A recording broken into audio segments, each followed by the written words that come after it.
નમસ્કાર વિદ્યાર્થી મિત્રો. ધોરણ 11 એસપીસીસીની અંદર પાર્ટ 2 એસપીમાં ચેપ્ટર નંબર 5 નિયમન પત્ર. હવે આપણે એના અંત તરફ આગળ વધીએ તો છેલ્લો ટોપિક આપણો જે અહીંયા નિયમન પત્રમાં છે એ છે આંતરિક વહીવટનો સિદ્ધાંત. ઘણી બધી ચર્ચાઓ કરી આપણે નિયમન પત્ર કે જે આવેદન પત્રને અનુરૂપ જ હોય છે, કારણ કે નિયમન પત્ર છે એ કંપનીનું આંતરિક સંચાલન કરે છે, તો એના વહીવટના કંઈક સિદ્ધાંત હોય છે. તો એ સિદ્ધાંત અને એના અપવાદ વિશે આપણે આજે ચર્ચા કરવાના છીએ. તો ચાલો હવે આપણે આંતરિક વહીવટનો સિદ્ધાંત શું છે એ સમજીએ. આ સિદ્ધાંતનો અર્થ એમ થાય છે કે કંપની સાથે કામ પાર પાડનાર બહારની વ્યક્તિ એમ માની લે છે કે કંપનીનો આંતરિક વહીવટ નિયમિત અને વ્યવસ્થિત ચાલે છે. બહારનો વ્યક્તિ અહીંયા કીધો છે કે પહેલા તો કંપનીમાં જે આંતરિક કોઈ પણ કામગીરી થાય છે કે વહીવટ થાય છે, બરોબર, તેની સાથે કંપની સાથે દરેક વ્યક્તિ જોડાયેલી છે. અને કંપનીમાં જેણે પોતાના પૈસા રોક્યા, માનો કે શેર હોલ્ડર છે અથવા તો અન્ય કોઈ ત્રાહિત પક્ષ કે બીજો પક્ષકાર, એ વ્યક્તિ શું માનશે કે કંપનીનો વહીવટ છે નિયમિત અને વ્યવસ્થિત ચાલે છે. હવે શું કામ એવું માની લે છે?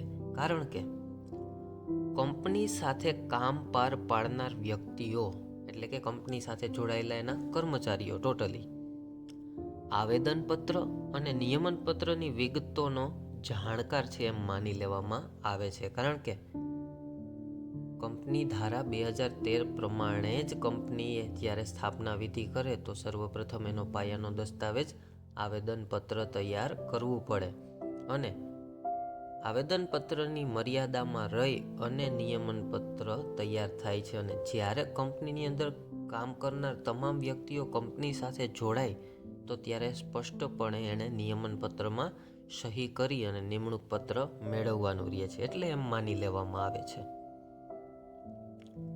કારણ કે કંપની ધારા મુજબ આવેદનપત્ર અને નિયમન પત્ર બંને જાહેર દસ્તાવેજ છે, તેથી કોઈ પણ વ્યક્તિ આ દસ્તાવેજોની માહિતીની જાણ નથી તેવી અજ્ઞાનતા કાયદાની દ્રષ્ટિએ માન્ય નથી. કે ભાઈ કંપની સાથે જોડાયેલો દરેક વ્યક્તિ જે છે એ આવેદનપત્ર અને નિયમન પત્ર આ બંનેથી અજ્ઞાન નથી, એટલે કે અજાણ નથી, એ સંપૂર્ણ જાણકાર છે. એટલા માટે જ એ કંપનીમાં જોડાયેલો છે.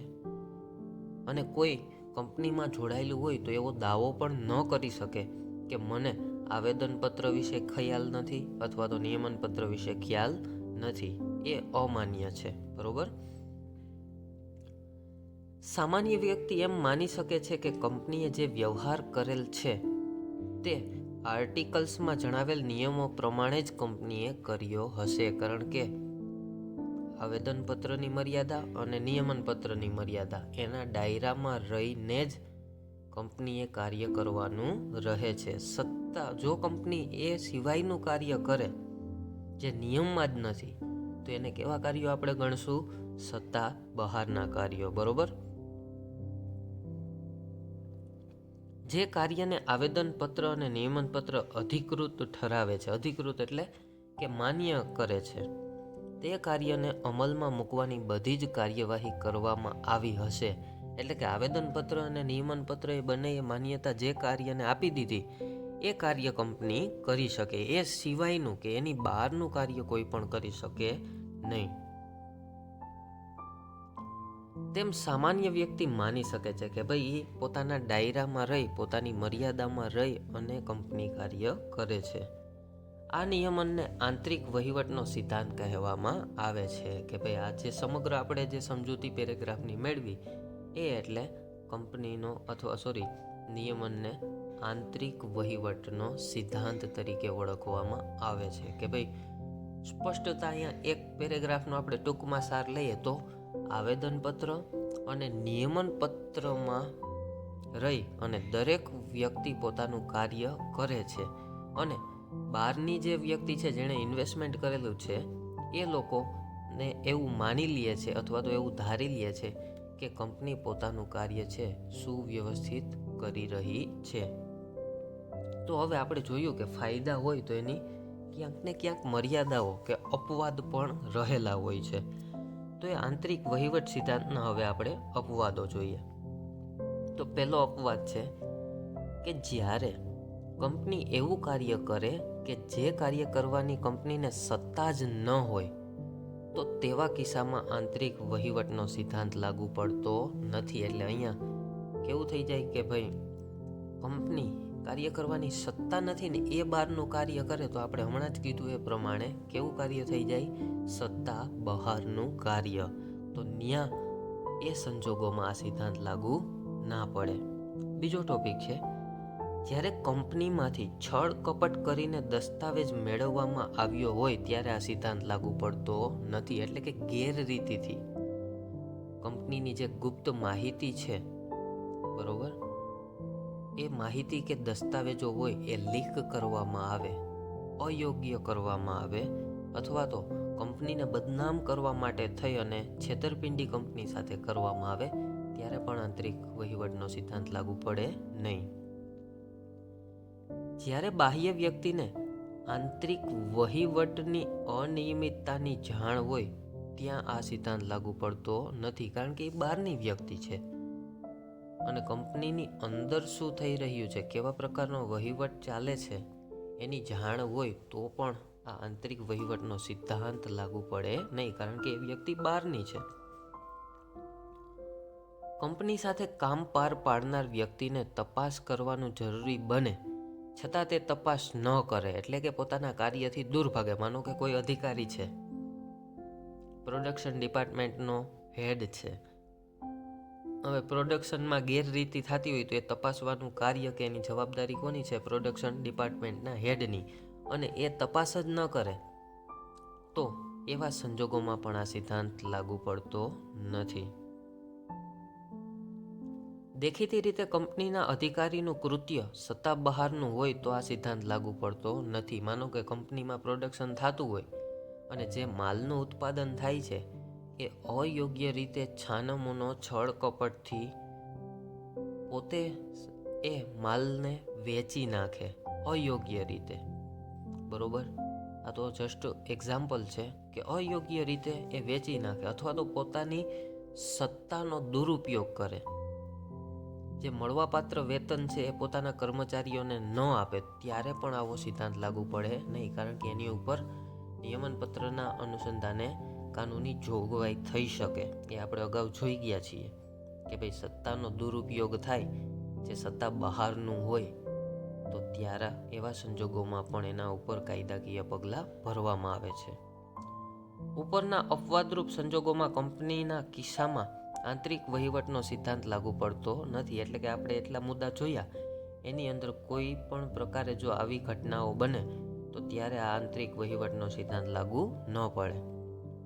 કંપનીની આંતરિક ગેરવ્યવસ્થા અને બેદરકારીની સામે ત્રાહિત પક્ષને રક્ષણ મળે છે, કારણ કે આના માટે જવાબદાર કોણ છે અંતે?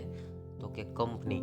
બેદરકારી કોણે દાખવી? તો કે કંપનીએ. તો આવા સંજોગોની અંદર જે ગેરવ્યવસ્થા કે બેદરકારી ઊભી થઈ તો એના માટે જવાબદાર કંપની ઠરે છે અને એમાં જે લોકો ત્રાહિત પક્ષ કે જે લોકોએ નાણાં પોતાના રોક્યા છે, જે બહારના લોકો છે, જેને આંતરિક વહીવટની કોઈ પણ જાતનો ખ્યાલ નથી, માત્ર એમ જ માને છે કે નહીં અમે પૈસા રોક્યા છે એ સેફ છે, બરોબર, અને યોગ્ય રીતે થાય છે, પણ હકીકતમાં જ્યારે આવું થતું હોય આવા સંજોગોમાં તો ત્યારે આવા ત્રાહિત પક્ષોને કાયદાકીય રક્ષણ મળવા પાત્ર છે, બરોબર. હવે આપણે જોવાનું છે 5 માર્કમાં આપણા માટે ઇમ્પોર્ટન્ટ આવેદનપત્ર અને નિયમન પત્ર વચ્ચે તફાવત. તો ચાલો હવે છેલ્લો આપણો ટોપિક આ નિહાળી લઈએ આ ચેપ્ટરની અંદર. એમાં પહેલા છે કે ક્રમ આપ્યો છે, મુદ્દો છે, આવેદનપત્ર અને નિયમન પત્ર, કે પેલા મુદ્દાઓ ઉપર આપણે બંને વચ્ચેનો શું તફાવત છે એના વિશેની ચર્ચા કરવાની છે. તો પહેલો મુદ્દો છે કંપનીની નોંધણી. હવે આવેદનપત્રમાં હોય, નિયમનપત્રમાં શું હોય એના વિશે જોઈએ કે દરેક કંપનીએ નોંધણીનું પ્રમાણપત્ર મેળવવા આ દસ્તાવેજ બનાવવો ફરજિયાત છે, કારણ કે એમાં એની સંપૂર્ણ વિગત આવશે. એટલા માટે થઈ અને આવેદનપત્ર બનાવવું ફરજિયાત છે નોંધણી માટે. જ્યારે નિયમનપત્રની નોંધણી માટે તો કે શેર મૂડીથી મર્યાદિત જવાબદારીવાળી જાહેર કંપનીઓ માટે આ મરજિયાત દસ્તાવેજ છે કે ભાઈ જે જાહેર કંપની છે ને જેની શેર મૂડીથી મર્યાદિત છે તો એના માટે કંપનીની નોંધણીનું પ્રમાણપત્ર મેળવવું જરૂરી નથી, એટલે મરજિયાત રાખ્યું છે. બનાવે તો પણ ચાલે, ન બનાવે તો પણ ચાલે. હવે ન બનાવે તો જો દસ્તાવેજ ન બનાવે તો અગાઉ આપણે જે ટેબલ Fનો પરિચય મેળવો એ ટેબલ F અપનાવી શકે છે. બરોબર. ત્યારબાદ છે નોંધણીની જરૂરિયાત. બીજો મુદ્દો, તો ક્યાં નોંધણીની જરૂરિયાત પડે તો કે આવેદનપત્રમાં છે કંપની રજિસ્ટ્રાર પાસે નોંધાવવું ફરજિયાત છે. કે કંપનીનું નોંધણીનું ક્યાં નોંધાવવાનું રહ્યું તો કે કંપની રજિસ્ટ્રાર પાસે અને પોતાની રજિસ્ટ્રાર ઓફિસમાં ત્યાં એને રાખવું પડે. અને નિયમનપત્રમાં નોંધણી તો કે જો ટેબલ F અપનાવે તો પછી કાંઈ નોંધણીની જરૂર નથી રહેતી. હવે મહત્વ શું છે આવેદનપત્ર અને નિયમનપત્રનું? આવેદનપત્ર એ આપણે જે આગળ જોયું એમ પાયાનો દસ્તાવેજ છે અને નિયમનપત્ર તો કે આંતરિક વહીવટ અંગેનો દસ્તાવેજ છે. એટલે બંનેનું મહત્વ અતિશય છે, અતિ મહત્વના દસ્તાવેજ છે કે એક પાયો દર્શાવે છે તો બીજો આંતરિક વહીવટ. ઉદ્દેશ્ય: આવેદનપત્ર કંપનીનું પ્રવૃત્તિઓનું કાર્યક્ષેત્ર નક્કી કરે છે કે કેવા પ્રકારનું કાર્યક્ષેત્ર કંપનીએ કરવાનું છે.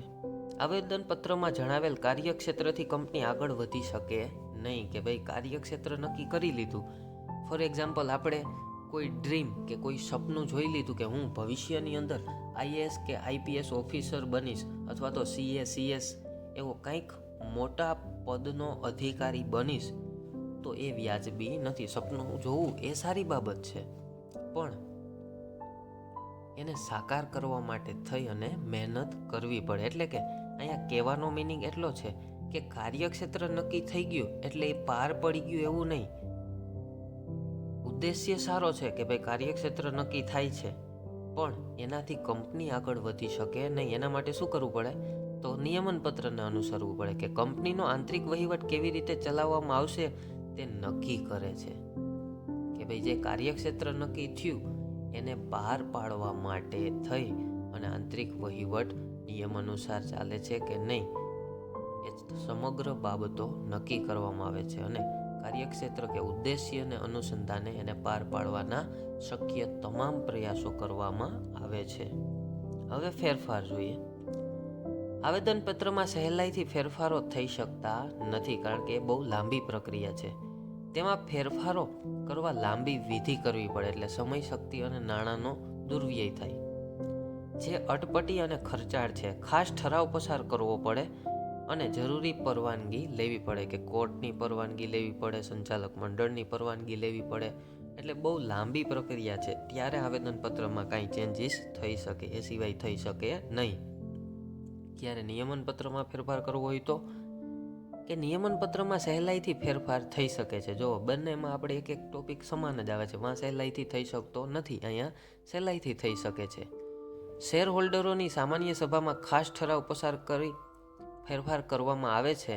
ખાસ કિસ્સામાં જ ટ્રિબ્યુનલ એટલે કે કોર્ટની પરવાનગી લેવી પડે. હવે ખાસ કિસ્સામાં એટલે કેવા કિસ્સામાં તો કે જો કંપની જાહેર કંપની હોય ને ખાનગીમાં રૂપાંતર થતી હોય તો ત્યારે કોર્ટની મંજૂરી મેળવવી પડે, અથવા તો ખાનગી હોય અને જાહેર કંપનીમાં રૂપાંતર થતું હોય તો એવા સંજોગોમાં કોર્ટની પરવાનગી લેવી પડે છે. હવે સત્તાની મર્યાદા. આવેદનપત્રમાં નક્કી કરેલા ઉદ્દેશ્યોની બહાર જઈને કંપની કોઈ કાર્ય કરી શકે નહીં. કે ભાઈ સત્તા મર્યાદિત છે, એને જે કાર્ય સોંપવામાં આવ્યું એ જ કાર્ય માટે એની સ્થાપના થઈ છે ને એ જ કાર્ય કરવાનું છે. જો એની બહારનું કાર્ય કરે તો કેવું કાર્ય ગણાશે? સત્તા બહારનું કાર્ય. જો કોઈ કાર્ય કરવામાં આવેલ હોય તો કંપનીના સભ્યો પણ તેને મંજૂર કરી શકે નહીં. આવા કાર્યને સત્તા બહારના કાર્યો કહેવામાં આવે છે. એટલે સ્પષ્ટ સૂચન આપી દીધું છે આવેદનપત્રમાં કે એને જે ઉદ્દેશ્ય કે જે કાર્ય કરવા માટે થઈ અને એની સ્થાપના કરવામાં આવી છે એ જ કાર્ય કરી શકે. એના સભ્યો પણ એને મંજૂરી આપી શકતા નથી. જો એ મંજૂરી આપે તો એ સત્તા બહારનું કાર્ય ગણાય અને સત્તા બહારના કાર્યના સંજોગોમાં કંપનીનો અંત આવે છે, કારણ એણે આવેદનપત્રનું ઉલ્લંઘન કર્યું. નિયમન પત્રની મર્યાદા બહાર કોઈ કાર્ય કરવામાં આવે તો કંપનીના સભ્યો તેને મંજૂરી આપી શકે કે ભાઈ એક ખાસ સભા બોલાવવામાં આવે અને ત્યારબાદ એને મંજૂર કરી નિયમન પત્રમાં એનો ઉલ્લેખ કરી અને ત્યારબાદ એને મંજૂરી મળી શકે છે. હવે સંબંધ જોઈએ. આવેદનપત્ર બાહ્ય જગત એટલે કે બહારની વ્યક્તિઓ અને જાહેર જનતા સાથે સંબંધ ધરાવે છે, કારણ કે શેર બહાર પાડે કંપની તો ત્યારે જાહેર જનતાને શેર ખરીદવા માટે એ આમંત્રણ આપે છે. જ્યારે નિયમન પત્રથી કંપની અને તેના સભ્યો વચ્ચે આંતરિક સંબંધોનું નિયમન થાય છે, કારણ કે એકબીજા સાથે કનેક્ટેડ હોય. બરોબર, ઉપરી અધિકારી, ત્યારબાદ એના નીચેના અધિકારી, કર્મચારીઓ, સંચાલક મંડળો, પછી તો કે કામ કરનારા તમામ વ્યક્તિઓ. એટલે આવી રીતે રૈખિક સાંકળ છે જે એકબીજાને પરસ્પર જોડે છે. સર્વોપરિતા કે ઉચ્ચ કક્ષા કોણ છે? આવેદનપત્ર નિયમન પત્રને આધીન નથી. બરોબર, કે ભાઈ આવેદનપત્ર છે એ કંપની ધારાને આધીન છે, નિયમન પત્રને આધીન નથી. નિયમન પત્ર આવેદનપત્રને આધીન છે, કારણ જે ઉદ્દેશ્યો કે જે કાર્ય ક્ષેત્ર નક્કી કરે છે આવેદનપત્ર, એને પાર પાડવાનું કામ નિયમન પત્ર દ્વારા થાય છે. આવેદનપત્ર વિરુદ્ધ કોઈ જોગવાઈ નિયમન પત્રમાં હોય તો તે જોગવાઈ રદ બાતલ છે, એટલે આપોઆપ એ કેન્સલ થઈ જાય. અને જો એવું કાર્ય કરવામાં આવે જે આવેદનપત્રની વિરુદ્ધ હોય તો એ કેવું કાર્ય ગણાશે? સત્તા બહારનું. ત્રાહિત પક્ષ કે જેણે પોતાના પૈસા રોક્યા છે એવા લોકો. ત્રાહિત પક્ષ આવેદનપત્રની જોગવાઈઓનો લાભ લઈ શકે છે, કારણ કે આવેદનપત્રને ભરોસે જ એને અનુસંધાને જ પોતાના પૈસાઓ છે એ કંપનીમાં રોકતા હોય છે. જ્યારે ત્રાહિત પક્ષને નિયમન પત્રની જોગવાઈઓનો લાભ મળી શકે નહીં, કારણ કે નિયમન પત્ર છે આંતરિક વહીવટ માટે છે, એટલે બહારના વ્યક્તિને એનો લાભ મળે નહીં, માત્ર આવેદનપત્રનો જ લાભ મળે છે. અને છેલ્લો ટોપિક હવે આપણે જોઈએ તો વિગતોની અંદર શું છે કે આવેદનપત્રમાં 6 કલમો હોય છે, જેના વિશે આપણે સંપૂર્ણ પરિચય મેળવી લીધો. કે જે એક નામની કલમ, રજિસ્ટર ઓફિસની કલમ, ઉદ્દેશ્યની કલમ એટલે કે શું એનો ધ્યેય છે, મૂડીની કલમ, જવાબદારીની કલમ અને સ્થાપનાની કલમ. આટલી કલમો હોય ત્યારબાદ કંપની પોતાનું કાર્યક્ષેત્ર શરૂ કરી શકે. આવેદનપત્રમાં સંપૂર્ણ આ વસ્તુ દર્શાવવી પડે છે. જ્યારે નિયમન પત્રની અંદર તો કે નિયમન પત્રમાં શેર મૂડી, તેના પ્રકાર, શેર ફેર બદલી, જપ્તી, સંચાલક મંડળ, સભા સંચાલન, હિસાબો, મતાધિકાર વગેરે અંગેની જોગવાઈઓનો સમાવેશ કરવામાં આવે છે. કે ભાઈ કેટલી શેર મૂડી છે, કેવા પ્રકારના શેર છે, એની ફેરબદલી, એને જપ્ત કરવા, જો કોઈ હપ્તા ન ભરે તો સંચાલક મંડળ છે આખે આખું, સભાનું સંચાલન વિગતવાર કઈ રીતે કરવું, સભા ક્યારે બોલાવવી, આ વગેરે માહિતી, જોગવાઈ, હિસાબી જ્ઞાન, જેના વિશે આપણે ઉપર પરિચય મેળવી ગયા છીએ. બરોબર, તો આ હતું આપણું નિયમન પત્ર કે જે કંપનીનું આંતરિક વહીવટ નક્કી કરે છે. કે જે આવેદનપત્રને અનુસંધાને એના કાર્યક્ષેત્ર નક્કી હોય છે અને એ કાર્યક્ષેત્રને સંપૂર્ણ પાર પાડવાના પ્રયાસો કરે છે. Okay, thank you.